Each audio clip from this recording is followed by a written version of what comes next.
For 11 solid years, the Lamborghini Aventador was more than just a car. It was pure, unfiltered supercar theater. You know, the poster you had on your wall, the sound that would just shatter a quiet morning, and, maybe most importantly, the very last of the great, pure, naturally aspirated V12 Lamborghinis, a true end of an era. So how did Lamborghini decide to follow up this masterpiece of glorious, wonderful inefficiency? Well, they built the Revuelto, a hybrid that packs on an extra 700 pounds of batteries, all to chase emissions targets that, let's be honest, a 6.5-liter V12 was never, ever going to meet anyway. So today we're going to look back at the original legend and answer that one big question. Is a used Aventador a smart buy, or is it a catastrophic buy? All right, let's start with the heart of the matter, the absolute dream, that engine. This isn't just any motor, it's the L539, and it's only the second all-new V12 in Lamborghini's entire history. I mean, think about it. It had to follow the legendary Bizzarrini engine that powered every V12 Lambo for nearly 50 years, from the Miura all the way to the Murcielago. And you know what? It absolutely delivered.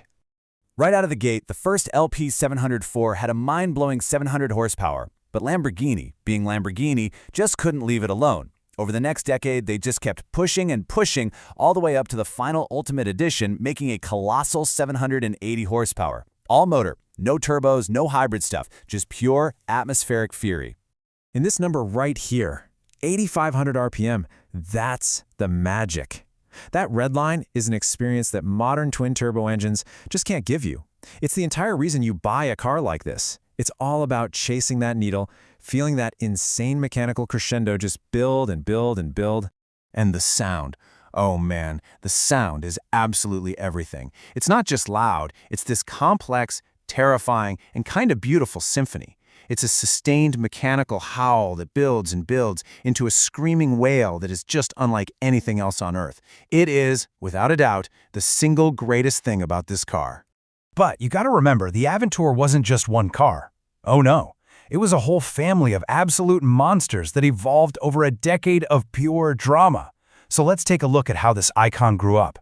So it all kicked off in 2011 with the 700 horsepower original.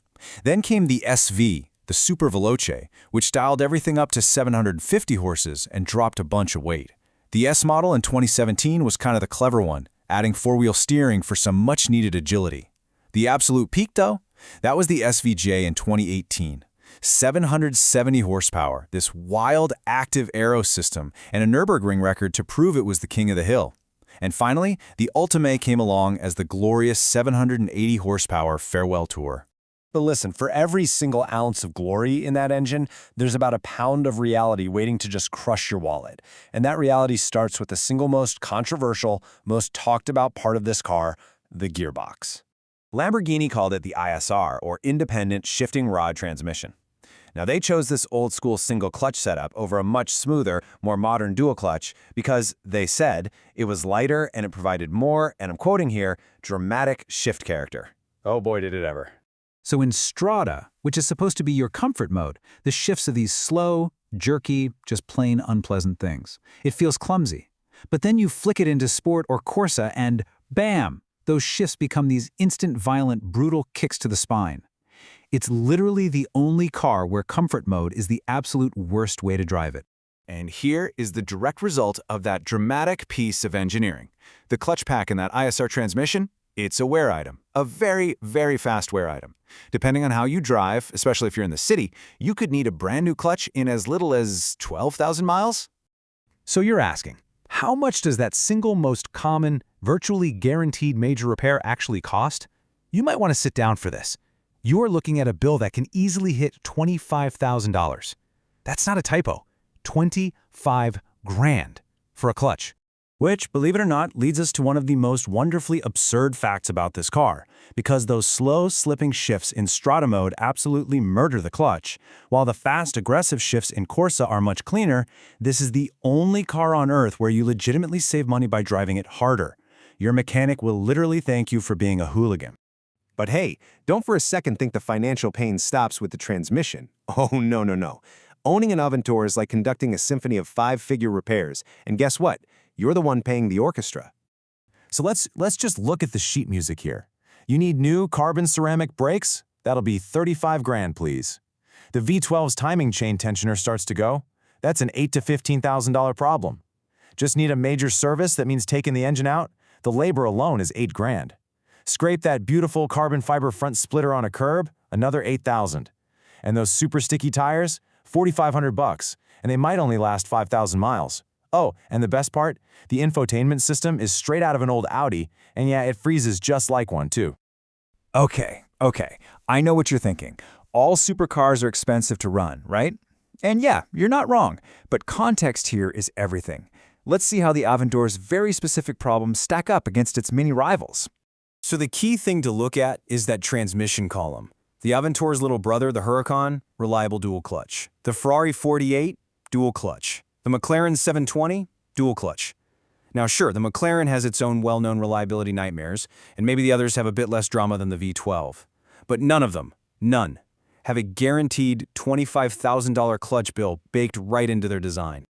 So after all of that, the absolute glory and the gory financial details, it is time for the final reckoning. We have to make the call. What's it gonna be? Is this legendary, last-of-its-kind V12 supercar a buy, or is it a buy? Well, here's the thing. For a very, very specific type of buyer, it actually can be a buy. The insane depreciation from its original $500,000 price tag creates a real opportunity, and the top models like the SVJ and the Ultimae are already starting to appreciate. But, and this is a massive but, that buyer absolutely must have a $50,000 just-in-case fund sitting on the side. That's the price of admission. It's non-negotiable. So here is our clear, actionable advice.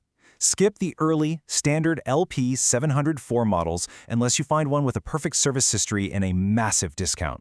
You can consider an SVJ or an Ultimae if you're a serious collector with a budget to match. For absolutely everyone else, just buy a Huracán or a Ferrari 488. You'll get 90% of the thrill with like 10% of the financial terror. Bank the difference and spend it on tires and track days, not on paying your mechanic's mortgage. And that really is the ultimate takeaway here. You see that tempting price on a used Aventador, and it looks like a bargain compared to what it costs new. It's not. It's a trap. Because that brutal, characterful, single-clutch transmission is a ticking financial time bomb. And make no mistake, the clutch will find you. And so, our final verdict on the last pure V12 Lamborghini, truly one of the most dramatic and exciting supercars ever built, has to be a definitive, financially responsible buy. This is a car to admire, to celebrate, to absolutely drool over, but for almost everyone listening, it's not one to own.